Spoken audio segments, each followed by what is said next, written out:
بسم الله الرحمن الرحيم. الحاقة. القيامة الواقعة حقا الذي يتحقق فيها الوعد والوعيد. ما الحاقة؟ ما القيامة الواقعة حقا في صفتها وحالها؟ وما أدراك ما الحاقة؟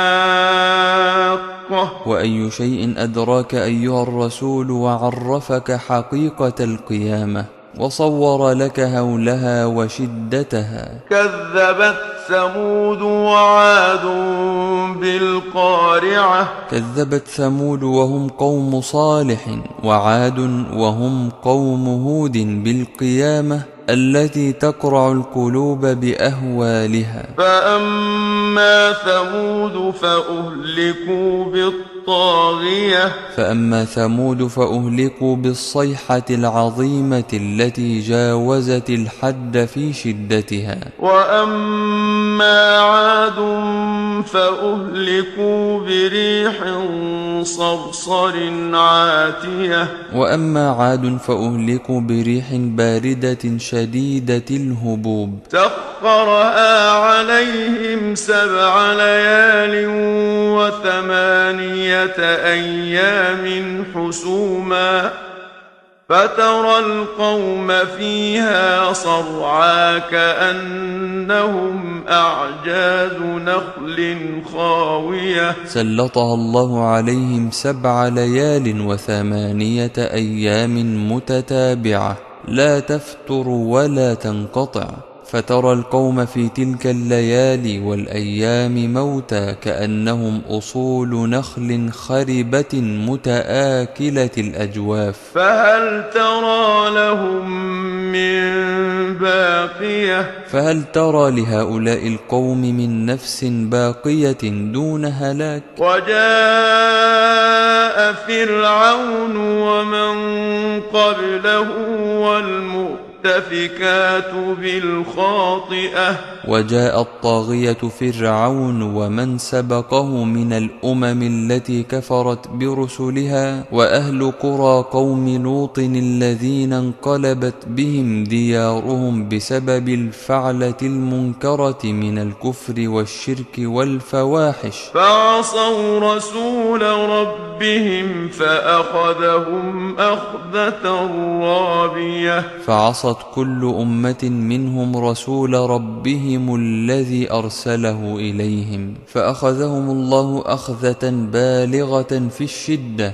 إنا لما طغى الماء حملناكم في الجارية. إنا لما جاوز الماء حده حتى علا وارتفع فوق كل شيء حملنا أصولكم مع نوح في السفينة التي تجري في الماء لنجعلها لكم تذكرة وتعيها أذن واعية. لنجعل الواقعة التي كان فيها نجاة المؤمنين وإغراق الكافرين عبرة وعظة، وتحفظها كل أذن من شأنها أن تحفظ وتعقل عن الله ما سمعت. فإذا نفخ في الصور نفخة واحدة. فإذا نفخ الملك في القرن نفخة واحدة، وهي النفخة الأولى التي يكون عندها هلاك العالم. وحملت الأرض والجبال فدكتا دكة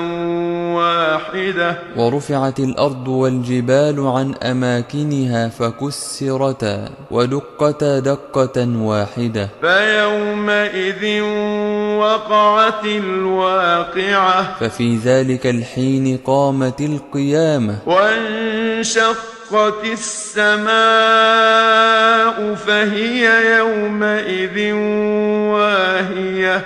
وانصدعت السماء فهي يومئذ ضعيفة مسترخية لا تماسك فيها ولا صلابة. والملك على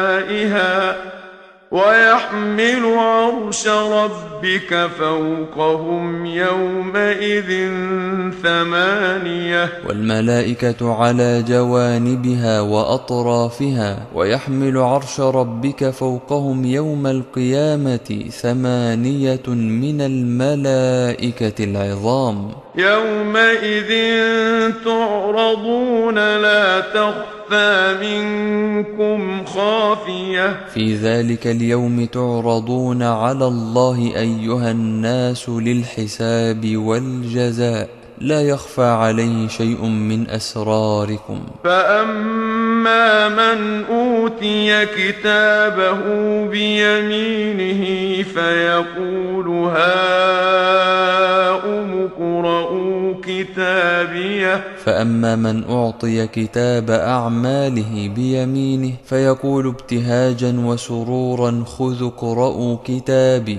إني ظننت أني ملاق حسابيه. إني أيقنت في الدنيا بأني سألقى جزائي يوم القيامة، فأعددت له العدة من الإيمان والعمل الصالح فهو في عيشة راضية. فهو في عيشة هنيئة مرضية في جنة عالية. في جنة مرتفعة المكان والدرجات قطوفها دانية. ثمارها قريبة يتناولها القائم والقاعد والمضطجع. كلوا واشربوا هنيئا بما أسلفتم في الأيام الخالية. يقال لهم كلوا أكلا واشربوا شربا بعيدا عن كل أذى سالمين من كل مكروه بسبب ما قدمتم من الأعمال الصالحة في أيام الدنيا الماضية. وأما من أوتي كتابه بشماله فيقول يا ليتني لم أوت كتابيه. وأما من أعطي كتاب أعماله بشماله فيقول نادما متحسرا يا ليتني لم أعط كتابي ولم أدر ما حسابيه. ولم أعلم ما جزائي. يا ليتها كانت القاضية. يا ليت الموتة التي متها في الدنيا كانت القاطعة لأمري ولم أبعث بعدها. ما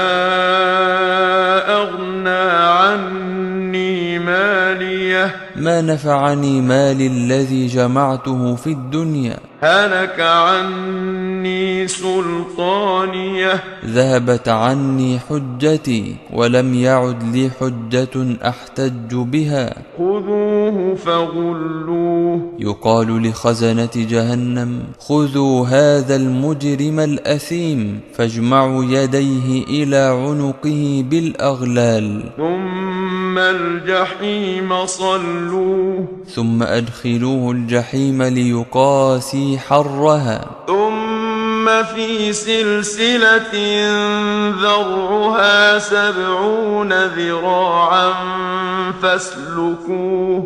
ثم في سلسلة من حديد طولها 70 ذراعا فأدخلوه فيها. إنه كان لا يؤمن بالله العظيم. إنه كان لا يصدق بأن الله هو الإله الحق وحده لا شريك له ولا يعمل بهديه ولا يحض على طعام المسكين. ولا يحث الناس في الدنيا على إطعام أهل الحاجة من المساكين وغيرهم. فليس له اليوم هاهنا حميم. فليس لهذا الكافر يوم القيامة قريب يدفع عنه العذاب. ولا طعام إلا من غسلين. وليس له طعام إلا من صديد أهل النار. لا يأكله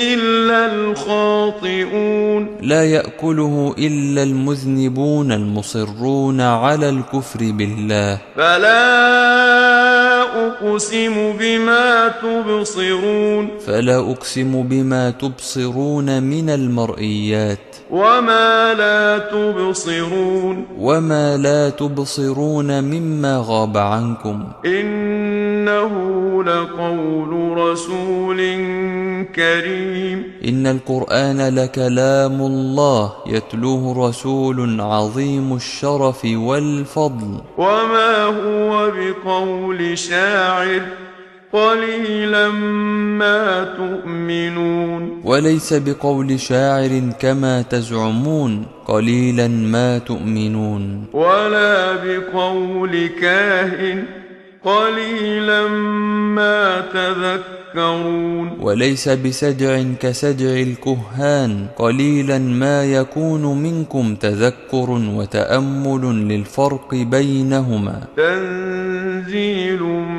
من رب العالمين ولكنه كلام رب العالمين الذي أنزله على رسوله محمد صلى الله عليه وسلم. ولو تقول علينا بعض الأقاويل لأخذنا منه باليمين ولو ادعى محمد علينا شيئا لم نقله لانتقمنا وأخذنا منه باليمين ثم لقطعنا منه الوتين ثم لقطعنا منه نياط قلبه فما منكم من أحد عنه حاجزين فلا يقدر أحد منكم أن يحجز عنه عقابنا. وإنه لتذكرة للمتقين إن هذا القرآن لعظة للمتقين الذين يمتثلون أوامر الله ويجتنبون نواهيه.